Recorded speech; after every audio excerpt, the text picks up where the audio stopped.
gatatu 13 kugeza ku 14 ni nyuma y'Abikorinto.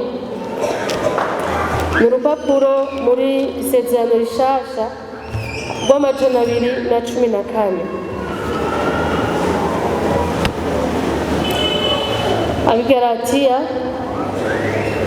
3:13 kugeza ku 14 havuga ngo Kristo yaducunguye umuvumo w'ivyagezwe, yacitse ikivume ku bwacu, kuko handitswe ngo azoravumwa umuntu wese amanitswe ku giti, kugira ngo umugisha w'Aburahamu ushike ku banyamahanga bawuheshejwe na Yesu Kristo, kugira ngo ukwizera kuturonkeshe mpwemu twasezeraniwe. Twahejeje, Imana ishimwe cyane. Haleluya. Kristo yaducunguye umuvumo w'ivyagezwe, yemeye kuba ikivume ku bwacu. Ibintu bitandukanye byarabaye ku bantu, birabakwegera ibintu, kandi twese nibo twaje tuva.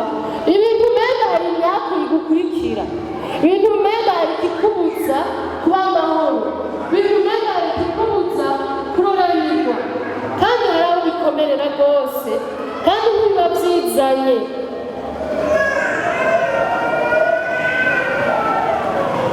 Ndafise umutwaro w'abarwayi bo mu mutwe, kuva mbonye ko Bibiliya ivuga ngo abapfumu n'abarozi n'abaraguza nzobateza ibisazi.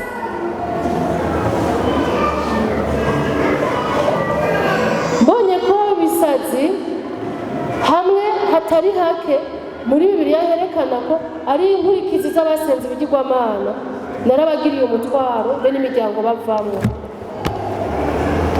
Ese shimwe cyane. Turi kumwe, ubwo ngomba kuvuga yuko ntaciyica abantu b'Imana. Ibintu ntibipfa aho bivuye, ntibipfa kuba. Imana yaremye umuntu neza n'ibintu birema neza, n'isi yayiremye imera n'iki. Mugabo turabona ngo ahasesetse amaraso isi iranga kumera. Ese adufashe. Maze gukizwa nahise amagorwa mbabaje. Ufata ikaramu zibiri akaziteranya, nicyo kijumbu kinini, nicyo gitoke kinini cyangwa gutongo kwa mama wanje. Nk'ikaramu zibiri waziteranije, zarambabaje. Cyangwa basize ikaramu zibyibushe, murazibona, yari nk'igimwe. Hari inzara, hari amagume, akenge karanyibutsa yuko Yesu umuntu ashobora kumusenga kumva, ariko hari ibindi nibuka. Ahantu ku musozi kwa sokuru muhira harabaye amagume mu 1993, baronona ibintu, bamwe barapfa bishwe, amazu arasambura, baraturira. Ivyo bintu byarashizemwo kwiyumvira ko none nyene boheza igiki abatura musozi nk'uwo, bohereza umugishiki abatura musozi nk'uwo. Sinabitevye ko, kuko icyari kimpanze cyane cyari ingorane ziri muhiri wacu. Ariko kuva umunsi namanutse, sinzi ko ari kumanuka cyangwa kutuga, mbona hamwe tumanuka tukaduga, ndagenda ndayora ivu gutya nk'abasazi nyene, umuntu umenga agira ibintu bitumvikana. Nari umukobwa muto, mugabo Yesu aratwemera, nawe tuba turi abana mu gakiza, turi abana biwe. Ndagenda tora ivu, ndashira amaboko hano. Murumva ko nategerezwa kubigira ntabonwa n'abantu benshi, kuko Bibiliya ivuga ngo si bose bizera.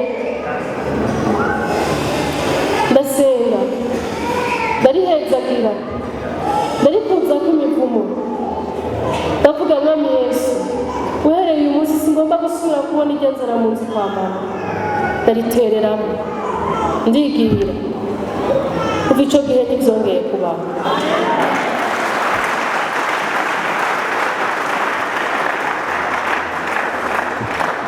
Reka ndavuga ko ntacica igihe Imana ishaka guhezagira Aburahamu biritubwira ko se yadandaza ibigirwamana, se wiwe Tera yadandaza ibigirwamana, yaramuhamagaye amukura ahantu nk'aho aramubwira ati va ngaho kwa so, va ngaho no mu nzu iwe, va no muri uwo muryango, va no muri ico gihugu, ingo ndakwereka hanze abazumvise Imana ishimwe. Ikuhumure birakure, vavanura navyo, vyiyambure, bihakane, vayo, rekana navyo, ingo unyizere, ndagufitiye ahantu hatagira inzu.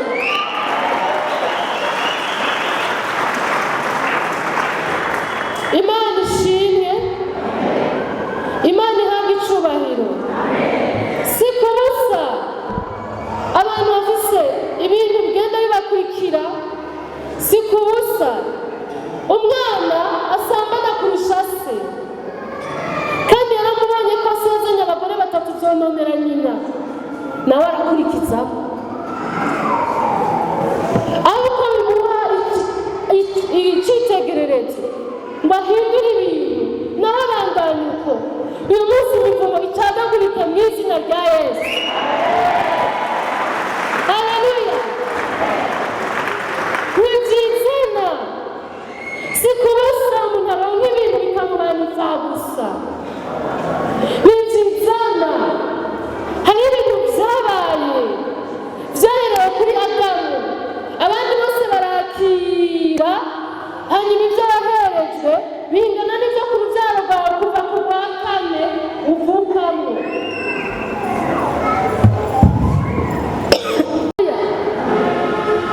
Kuko Bibiliya ivuga ngo Imana izohanira umuntu ivyaha vyiwe kugeza ku ruvyaro rwiwe rwa kane, urunganwe rwa kane rumukomokako. Nimba ari jewe ndafise data arafise se arafise se, guhera kuri uyu bindiko. Umuntu abihindura ni Yesu wenyine.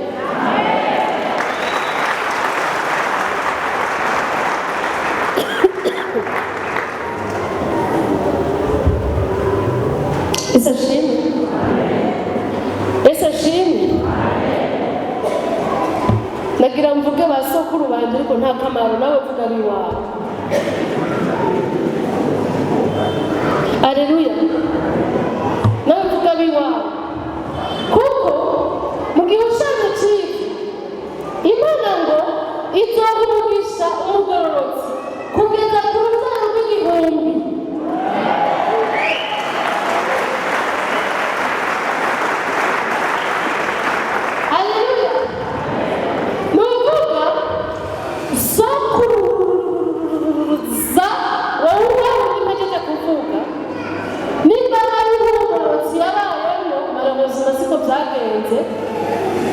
Nari kuba niriko ndashika ko n'uwo mugisha, ariko noneho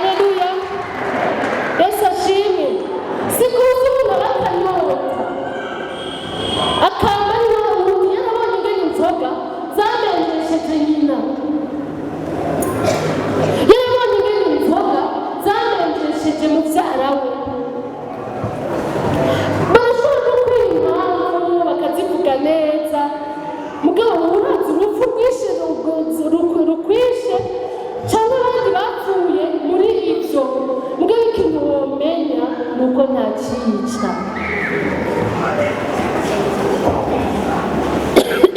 Umwami Yesu ashimwe. Hano rero twasomye ngo abafite Bibiliya bose muzitora, abatazifite murongere n'umutwaro mujye kuzigura. Bibiliya ni ijambo ry'Imana, rikiza, ribohora, ritabara. Abafite amaso mwese mukaba muzi no gusoma, mufite ideni ryo gusoma Bibiliya mwese turumuntu cyangwa n'ayo maso mbaza. Sawa, dusoma. Haravuga hamwe twasoma Abigalatiya 3:13. Kristo yaducunguye umuvumo w'ibyagezwe, yacitse ikivume ku bwacu, kuko handitswe ngo azoba avumwe umuntu wese amanitswe ku giti. 14. Kugira ngo umugisha w'Aburahamu ushike ku banyamahanga bawuheshejwe nande? Na Yesu Kristo, kugira ngo ukwizera kuturonkeshe mpwemu twasezeraniwe. Haleluya! Imana ihabwe icyubahiro cyane. Haleluya! Kristo yaducunguye. Gucungura turabizi mu buryo bwagutse, ariko mu mpfunyapfunyo ni ukujya mu kibanza cyawe. Haleluya! Rero yemeye ko ibyari kuba umuvumo, bya bindi byose, ibyaha n'ibyago, yaba inzara, yaba amarushwa, waba ukwanka, kwaba kumererwa nabi, kwaba kumera nk'utaye umutwe, byose Yesu byaramushikiye. Bibiliya iravuga ngo umunsi we yaravuze ngo umutima wanjye uri n'akabonge kagomba kunyica, depression. Yesu yaremeye arashirwa na bene ibyo kugira ngo abikure kuba byari biriko. Abari kuba bafise akabonge kabanywesha ibiyayuramutwe, abari kuba bafise akabonge kabatesha inzira, bakaja kwiraza mu kabari batamba ku nguvu, bakiha amatabi ku nguvu. Abari kuba bafise akabonge kabamakesha, umuntu akumva yota urugo akagenda, umuntu akumva yota umugabo yota umugore, umuntu akumva yota abana akagenda. Ibyo Yesu yaravyishizeko, nibyo vyitwa gucungurwa. Haleluya! Rero icyatumye vyishirako ni inkuru nziza ivuga ngo ni ukugira ngo bikuveko. Icyatumye vyishirako ni ukugira ngo jewe nawe bituve komplete. Uzuza ni ukugira ngo jewe nawe bituveko. Akira umugisha mu izina rya Yesu. Mwizina. Haleluya! Kuko aravumwe umanitse ku giti, abari bivume, abari kugirwako n'imivumo, abari kugirwako n'amaga yo mw'isi. Yesu yemeye kuri uyo nawe bitari bimubereye. Siwe yari gupfa nije nari gupfa, siwe yari kwitwa ikivume nije nari kwitwa ikivume. Ni jewe nawe, ni twebwe abanyabyaha bari mw'isi, ni twe twari kubico mbe, ariko yarabyemeye.